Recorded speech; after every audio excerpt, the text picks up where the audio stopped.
Everyone, स्वागत है हमारे यूट्यूब चैनल गुलशन गाइड ट्रिक पे।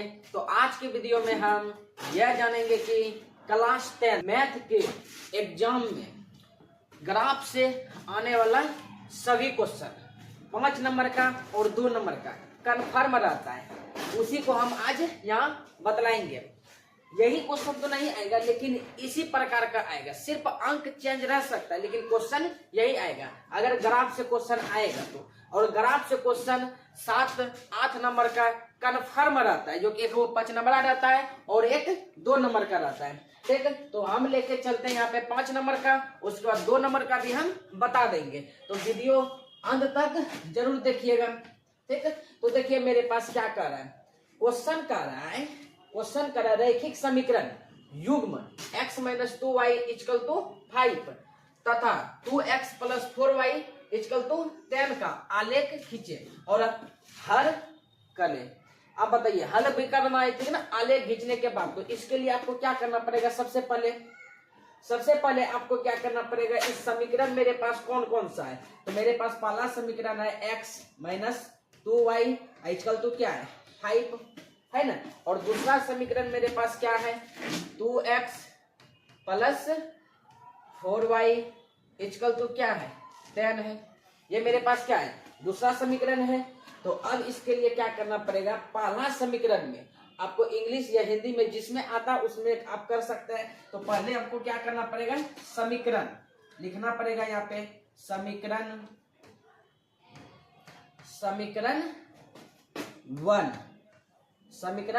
1 में x का मान मतलब 0 रखने पर, समीकरण मान 0 रखने पे इसको क्या बोलते हैं, समीकरण 1, और इसको हम क्या बोलते हैं, समीकरण 2।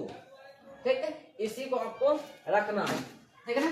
तो पहला समीकरण में क्या करेंगे, x का मान 0 रखने पे। अब आप बोलिएगा x का मान हम 0 ही क्यों लिखे, अनदर को क्यों नहीं लिखे।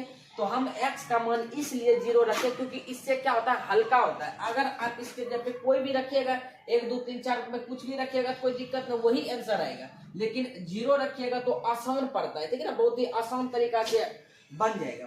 देख, अगर हम x का मान अगर हम 0 रख देते तो क्या हो जाएगा, x का मान 0, x माइनस क्या हो जाएगा 2y = क्या हो जाएगा 5। अब बताइए, अगर 0 हम घटाएंगे तो कुछ मिलेगा, नहीं मिलेगा, सिर्फ y = क्या हो जाएगा 5/2 हो जाएगा, होगा ना। और यहाँ पे क्या है, माइनस, तो इधर भी हो जाएगा माइनस। इसका मतलब y का मान क्या 5/2 निकल गया।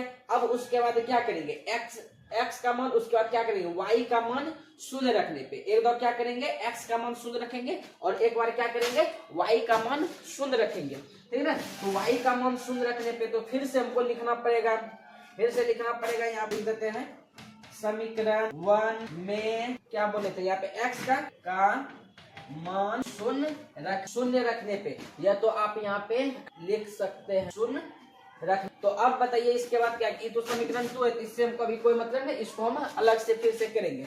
लेकिन क्या करेंगे, समीकरण 1 में, अब बताइए समीकरण 1 में y का मान क्या रखेंगे, 0 लिखे, तो इसका मतलब क्या हो जाएगा, x माइनस क्या हो जाएगा 2, अब y का मान क्या रखे थे, 0 रखे थे, गुना कितना हो जाएगा 0 हो जाएगा। अब = क्या हो जाएगा 5, तो यहाँ पे हम 5 लिख देंगे, ठीक है। अब इसको अगर हम मल्टीप्लाई करते हैं तो क्या हो जाएगा, ये 0 हो जाएगा। तो x = कितना हो जाएगा, सिर्फ 5 हुआ। तो इसका क्या हो गया, x का मान मेरे पास ये हो गया। अब इसका क्या करेंगे, पहला का हम क्या करेंगे, डायग्राम पर इसका आप बना लीजिए। यहाँ पे x y, अगर हमें x का मान 0 रखे थे तो y का मान कितना आया, 5/2 आया था। लेकिन इसको आपको पॉइंट में रखना, क्योंकि ग्राफ बते में नहीं बनता है, ठीक है ना। तो इसको क्या करेंगे, आपको पॉइंट में अगर हम करते हैं क्या हो जाएगा, 2 पॉइंट कितना हो जाएगा 5 लग जाएगा, भाग लगेगा ना, हाँ लगेगा। इसका कितना मान आया है 2.5। अगर हम y का मान अगर 0 रखे हैं, y का मान 0 रखे तो कितना आया, x का मान, y का मान 0, तो x का मान कितना आ गया, मेरे पास 5 आ गया।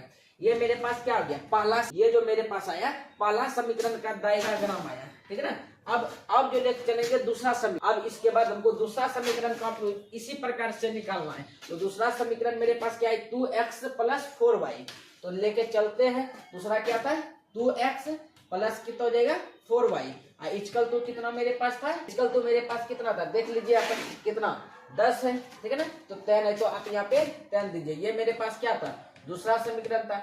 अब फिर से जैसे पहला समीकरण में हम किए थे ना, उसी प्रकार से हमको क्या करना पड़ेगा, दूसरा समीकरण में रखना पड़ेगा। तो पहला समीकरण में क्या किए थे, समीकरण 1 में x का मान 0 रखने पे, उसी प्रकार यहाँ पे क्या करेंगे, समीकरण 2 में y का मान रखने पे, या तो x का मान, तो यहाँ पे लिखना पड़ेगा समीकरण 1 में x बराबर 0 रखने x का मान 0 रखने पे, तो समीकरण 2 यहाँ पे क्या है, x और 2 का मान कितना रखेंगे, 0 रखेंगे, और उसके बाद प्लस कितना हो जाएगा 4y का तो मान अभी बाद में रखेंगे, ठीक है। इसका तो कितना हो जाएगा 10, ठीक है। अब अगर इसको हम गुना कर दिए तो क्या हो जाएगा, सिर्फ 0 हो जाएगा, क्या बचेगा, सिर्फ 4y, इसका तो क्या हो जाएगा 10 होगा। अब उसके बाद कितना ना y बराबर, अगर इसको हम करते हैं कितना हो जाएगा 10/4। अब इसको क्या करेंगे, कटाना है, आप कटा दीजिए। अगर इसको हम कटाते हैं 2 5 होगा। अब इसके बाद फिर इसको क्या पॉइंट में आपको लाना पड़ेगा, ठीक है, पॉइंट में लाएंगे तो यहाँ पे 1 और 2 पॉइंट कितना हो जाएगा